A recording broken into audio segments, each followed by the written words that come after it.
of all, to introduce the first one, you know what a lame duck term is, right? When Congress has a lame duck term. What's the problem with lame duck?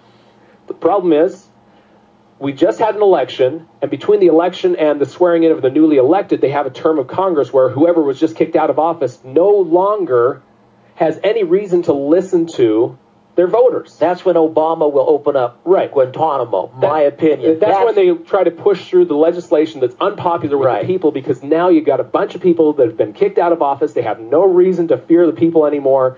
Let's see what we can get through now. Or get people out of prison that helped you. Really, go ahead. And so, sorry, quit interrupting you. One of the problems with the lame duck term, obviously, is there's really no constraints on a number of the no longer elected officials there. And so that's one change I'd love to see, is that they never have a term after the election until the swearing in of the newly elected. One of the amendments being proposed here is term limits on Congress. Sounds good, but what it actually does is expands the lame duck term. For example, they say that members of the Senate will serve a maximum of 2 terms, 2 6-year terms. What that means is everyone who's in their second term for 6 years is serving a 6-year lame duck term. That's a problem. You're actually creating a bigger problem.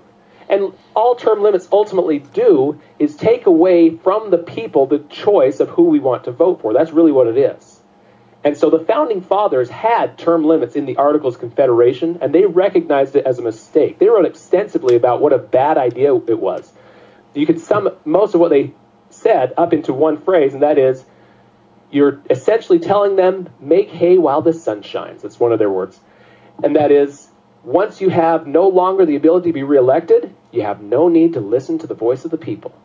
And so that's the first one I want to just briefly mention is term limits. Very bad idea. Founders were strongly against it after they had tried it.